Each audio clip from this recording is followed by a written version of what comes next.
Okay. నమస్తే అన్న. నమస్తే అన్న. ఎక్కడ ఉన్నా మీ ఆలూరు విలేజ్, ఆలూరు మండల్, దిలీప్ ఏం రెడ్డి. చేస్తుంటారు? వ్యవసాయం. వ్యవసాయం. ఓకే, పార్లమెంట్ ఎన్నికలు వస్తున్నాయి కదా, ఎన్నికల్లో ఏ పార్టీ గెలిచే అవకాశం ఉంది? బీఆర్ఎస్, బీజేపీ, కాంగ్రెస్లో? బీజేపీ గెలుస్తుంది నిజామాబాద్ పార్లమెంట్ అయితే. ఎందుకు? పసుపు బోర్డు వచ్చింది, పసుపుకి 20,000 ధర వచ్చింది, రైతులకు ఎక్స్పోర్ట్ అవుతుంది. అదేవిధంగా మోడీ అన్ని రకాలుగా ఇది చేస్తుంది. మా ఊరు నుంచి ఎన్నో కొన్ని వేల మంది మా ఏరియా నుంచి America, UK, London, America, Australia ఇవన్నీ దేశాలలో ఉన్నారు. ఇవన్నీ దేశాలలో చదువుకొని మంచి స్థానాలు ఉన్నారంటే ఇప్పుడు మోడీ చేసిన ఘనత అన్ని విదేశాంగ శాఖ ద్వారా. అదేవిధంగా ఇప్పుడు మన ఎన్ఆర్సీ తెచ్చిండు, సిఏఏ కావాలా, ఇటువంటి అన్నీ కావాలా మోడీ ఉంటేనే. మనం బయటి దేశాలతో యుద్ధం అంటే భయం పట్టేటోళ్ళం. ఇప్పుడు ప్రపంచంలో ఎక్కడ యుద్ధం జరిగినా వాళ్ళే మన దగ్గరికి వస్తున్నారు. మన ఉక్రెయిన్లో యుద్ధంలో కూడా పాకిస్తాన్ వాళ్ళే ఇండియా జెండాలు పట్టుకొని వచ్చిండ్రు మోడీ మీద నమ్మకంతో. మోడీ ఉంటేనే మేము ఇండియాకి వస్తామని చెప్పి. ఓకే, అంటే రాష్ట్రంలో కాంగ్రెస్ ఉంది కదా, కాంగ్రెస్ 14 సీట్లు గెలుస్తూనే బలంగా కాంగ్రెస్ తెలంగాణను డెవలప్ చేస్తామంటారు కదా. 14 గెలిచినా దేశవ్యాప్తంగా 40-50 కంటే ఎక్క గెలరు. అది వచ్చేది లేదు, పోయేది కాంగ్రెస్. రాష్ట్రం మట్టుకే తప్ప కేంద్రంలో రాదు. రాహుల్ గాంధీ ప్రధానమంత్రి కాదు, అది చేసినా వేస్ట్. ఇక్కడ నుండి ప్రశ్నించే గొంతుకలు ఉంటాం ఎంపీలు గెలిస్తే. అదే ఎంపీలు ప్రశ్నించే గొంతుకలు ఉంటాయి, ఆ నిధులు కూడా తీసుకొస్తారు. ఇప్పుడు అరవింద్ అది పసుపు బోర్డు తెస్తా అన్నాడు, ఖచ్చితంగా తీసుకొచ్చిండు, చేసిండు. అట్లా మనకు కాంగ్రెస్ నుండి జీవన్ రెడ్డి వస్తుండు కదా, ఆయన ఆర్మూర్ సైడ్ నుండి. జీవన్ రెడ్డి అంటే కరీంనగర్ కరీంనగర్ ఆయన కూడా మంచి వ్యక్తే, కానీ ఇక పార్టీ పరంగా అయితే బీజేపీకి ఓటు.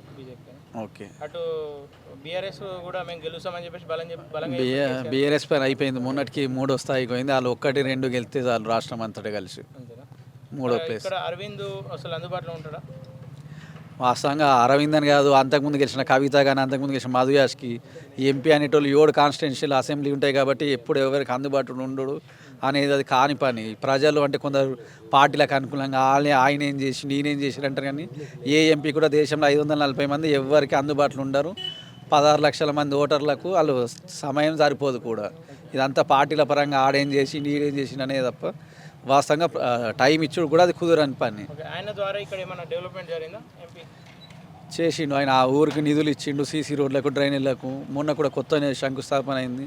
మాకు రైతులకు పసుపు బోర్డే తీసుకొచ్చిండు. పోయిన సంవత్సరం 5,000కి అమ్మినాం, ఇప్పుడు 16,000, 17,000, 18,000, 3 ఇంతల రేట్ అయింది.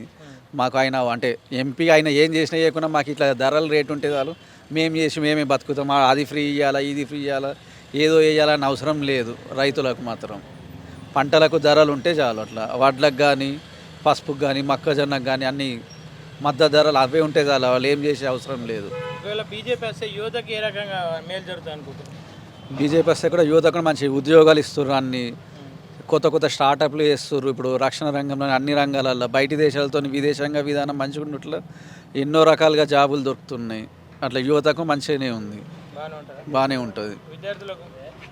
విద్యార్థులకు కూడా మంచిగా ఉంది. ఎన్నో రకాల మెడికల్ కాలేజీలు, ఐఐటి, ఐఎంలు కొత్త స్థాపిస్తున్నారు, విద్యా సంస్థలు.